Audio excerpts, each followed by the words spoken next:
On today's hot sheet, I am discussing Friday's PCE report, housing inventory, pending home sales, and new home sales. Today is Monday, September 30th, 2024. I am your host, Jeremy Knight, and the hot sheet starts now.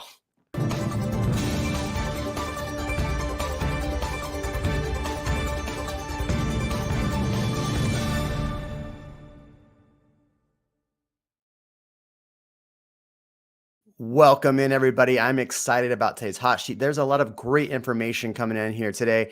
I love the comment section already rolling through. Phoebe's in, Jody's in, Kristen is in, Trisha's in.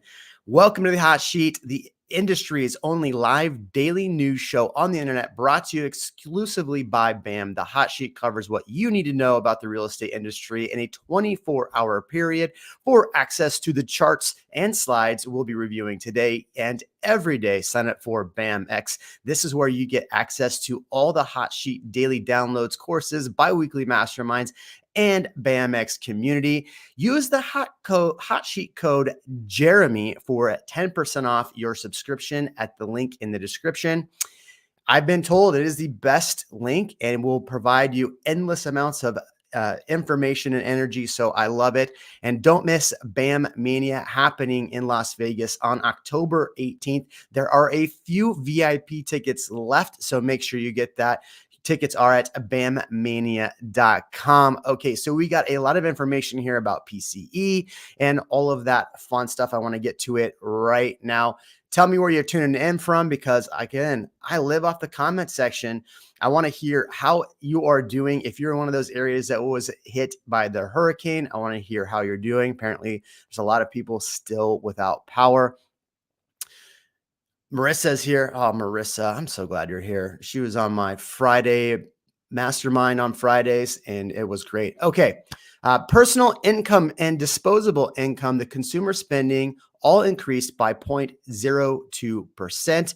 These were actually slated to be 0.04%, so down a little bit from where they are anticipating or hoping from.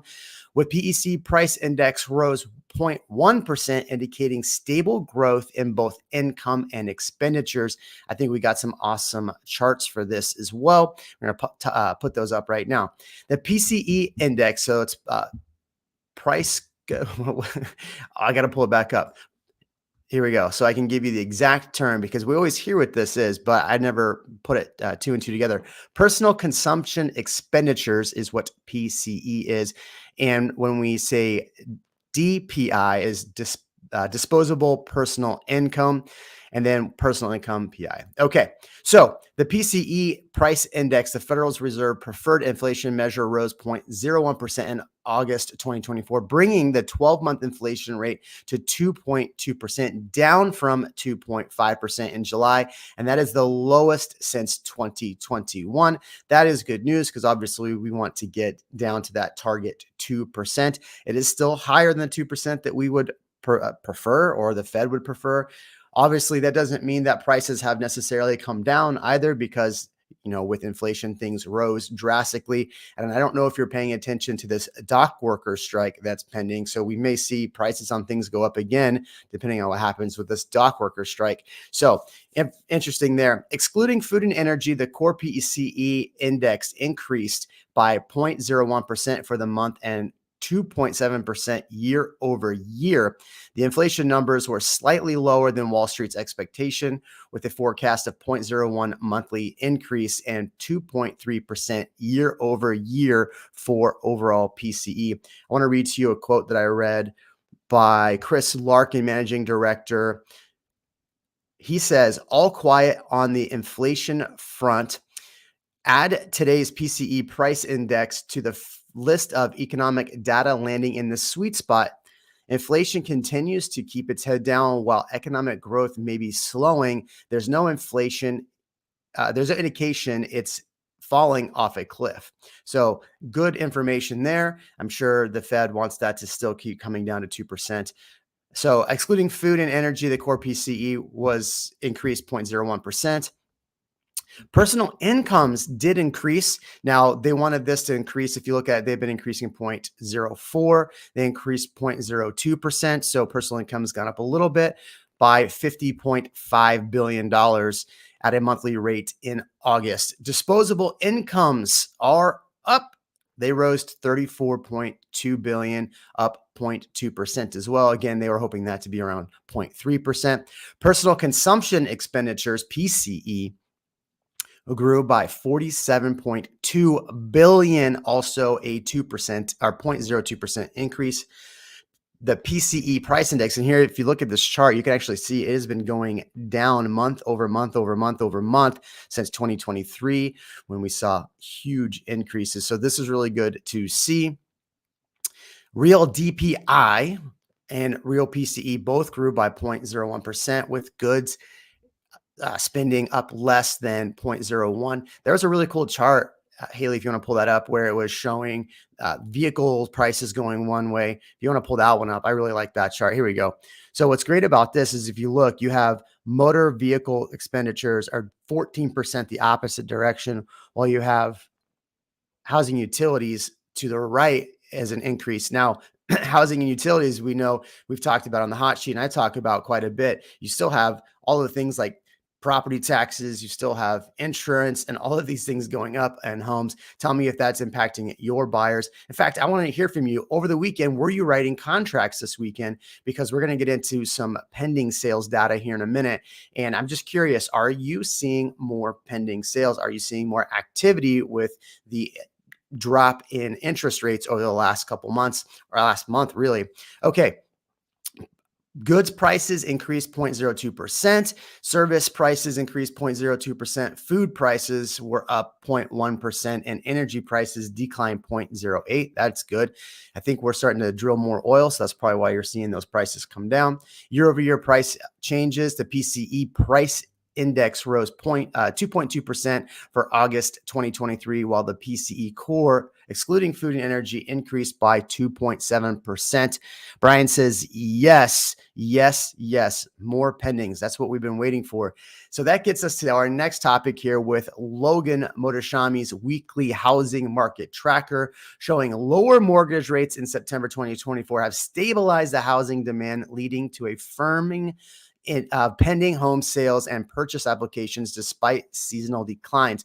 So, Haley, I think we got a cool chart for this. Pending sales data for this last week was 362,000 compared to previous years, where it was 340 in 2023, and in 2022 is 380,000. If you look here on this chart, you can see that pendings are up above 2022. And 2022 is still a little bit higher at this time. That was also right when we were seeing a huge increase in interest rates. So, Brian, yep, okay. Anybody else write contracts this weekend? We're real estate agents. I'm curious. Did anybody write contracts this weekend? So, pending contract data has been firming up even during a seasonal decline, showing improved demand due to lower mortgage rates. Purchase application data, weekly purchase application data for 2024. Before rates fell starting in January, 14 negative prints. They had 2 flat prints and 2 positive prints. Now, we had to look up what prints were earlier because it didn't really make sense, but it's basically just a time frame. So we saw some negative, some flat, and some positive prints in that time. After rates fell, so that was back in January. So after rates fell by mid-June onwards, we saw 11 positive prints and 5 negative prints. So this rates dropping has actually helped some of the market in our pending. So 5 consecutive weeks of positive gains, including the first positive year over year print since 2022. That is great news. Ken says that he had 2 contracts this weekend. Was Ken the only one out working this weekend? Good morning, all. Good to see you. Okay. So the 10-year treasury yield, I think we got a chart on this too. Mortgage rate forecast for 2024 is between 7.25 and 5.75. If you look, the treasury yield has been dropping, popped back up the other day, but it has been dropping. So that is good news for us. Hopefully it continues to drop. 10-year treasury forecast, though, is between 4.25 and 3.21. Pretty good distance there. That's a big 1-point distance. To push rates lower than 5.75, weaker economy data, better mortgage spreads, or more dovish dovish. Sorry, dovish. Is that a word? Fed is needed. So, or a more dovish Fed is needed. So we probably aren't going to see interest rates in the 5.75 range. They're hovering right now around 6.08 to 6.22. So positive movement in the mortgage spread in 2024 with room to return to historical norms. If the worst spread from 2023 were applied today, mortgage rates would be 0.78% higher. So dovish is a word. Thanks, Phoebe. Oh, man. Dovish is not a word, I don't think. Okay. Weekly housing inventory data. Recent weekly inventory change from September 20 to September 27 increased from 725,000 to 731,000. So we are seeing a little bit more inventory, which is great for our buyers. What are you telling your buyers in the market, right? Interest rates are down. There's more to choose from. Is now the time to buy? It depends on your situation. I'm sure you tell your clients, but are you seeing your clients jumping back in the market now? Are they still talking about the election, right? You have, buyer on the channel here talking about how he's on the golf course. He's probably on the golf course right now. That's why I'm here. But he's on the golf course with people saying, I am waiting till the election is over. If you look right here on this chart, we're 37% higher than last year. We're right in that middle between 2019. In fact, we're heading towards 2019 numbers, 2017 and 2018 numbers. I can tell you selling real estate in those years, it was actually pretty nice because clients had a lot to pick from. It was a little bit harder to sell homes. They took longer, but let's be honest, we had such a high run in 21 and 22.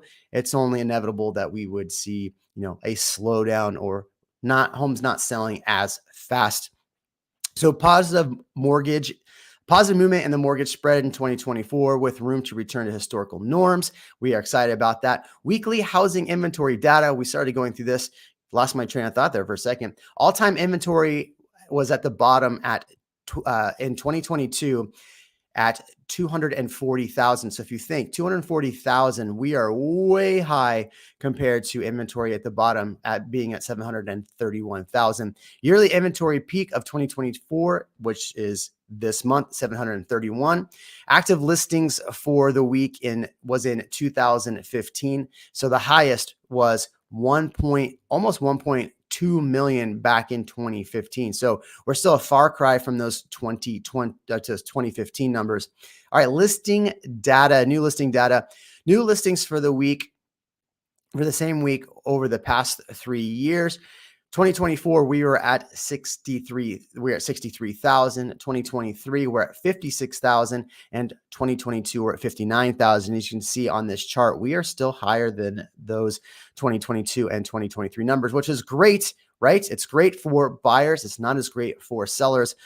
Marissa says the sellers are the ones having a hard time. They are still in 2021, 2022 mentality. That's the biggest obstacle. Yes, I feel the same way. I literally talking to clients and they want the highest numbers. Well, my house was worth this.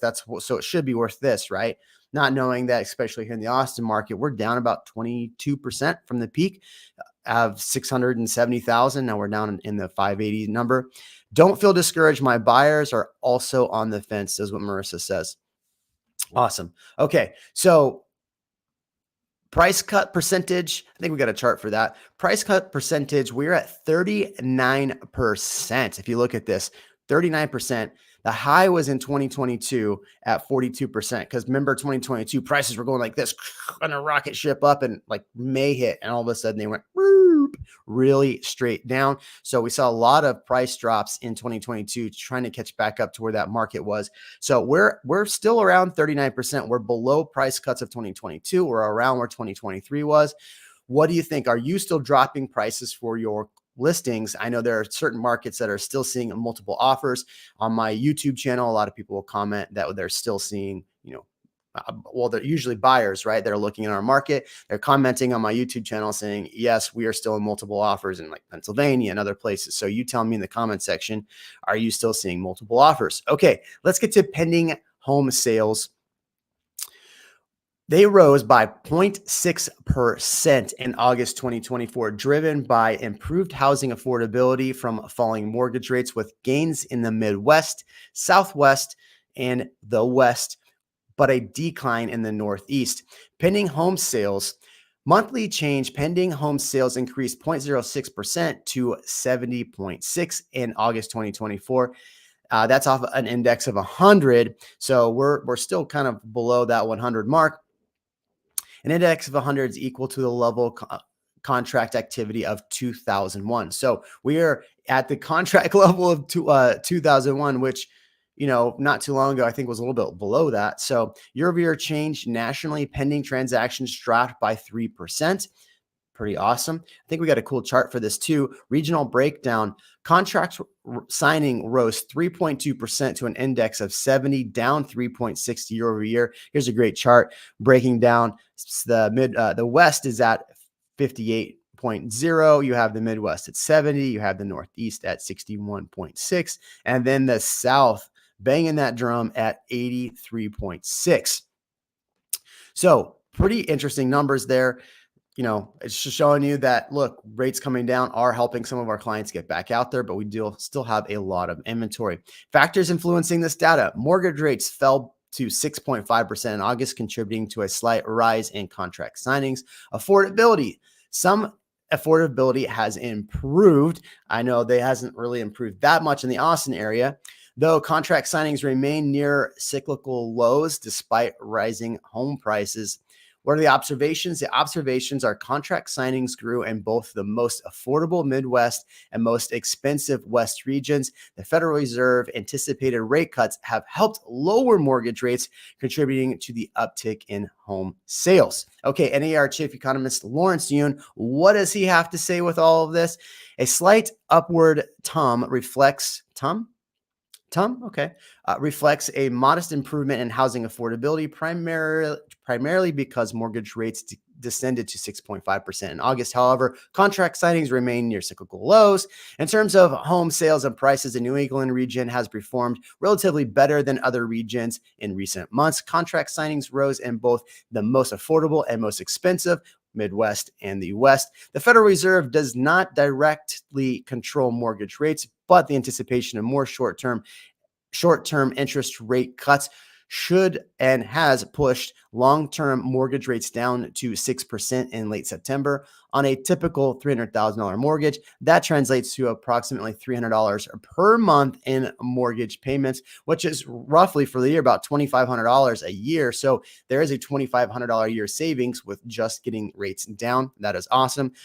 It'd be great if prices would stay flat or go up or go down. I mean, it's crazy. I mean, you look at some markets like the Austin market. If you look at the outer areas of the Austin market, prices are falling. If you look at the central part of Austin, prices are going up month over month. Okay. U.S. Census Bureau, jointly with the Department of Housing and Urban Development, HUD, reports that new single-family home sales in August 2024 reached a seasonally adjusted annual rate of 716,000, down 4.7% from July, but up 9.8% year over year. The median sales price was $420,000 with a 7.8 month supply of homes. I think not too long ago it was 9 months, I want to say. So here's an awesome chart for that. So new home sales. New homes for sale is 467,000. Median sales price of 420,000. The next release date is going to be October 24th.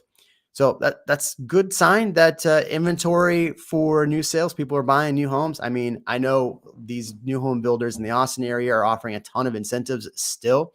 However, sales were up by 9.8% compared to August 2023 at an estimate of 652,000. So home sales are up. That's great. Hopefully you are taking advantage and maybe making some content about new home sales so you can capitalize on new home sales and your buyers. The median sales price for new homes sold in August 2024 was up $420,000. The average home sales was $492,000. At the end of August 2024, the seasonally adjusted inventory for new home sales was at 467 units. That's 7.8 months of inventory. Let's check out the 10-year Treasury. Marissa says East Texas here, we have higher inventory prices are dropping and not many multiple offers. Good to see. Okay, don't feel discouraged. My buyers are also on the fence. That was an old comment. Okay, let's look at the 10-year treasury. Oh, we're going to see interest rates probably go up a little bit. It's at 3.768. And let's look at mortgage daily news to see where Nadine says that they have multiple offers in Connecticut. Let's pull up the mortgage daily news and show you where we're at with the 30-year fixed. Okay, 30-year fixed. It's at 6.2. I believe it was 6.1 the other day. So it's down slightly. So that's not too bad. I would love for it to get down below 6%. Who is with me? Thank you for turning in to the hot sheet today. Jeremy Knight, your favorite Austin realtor. We'll see you on the next hot sheet tomorrow with Byron Lazine.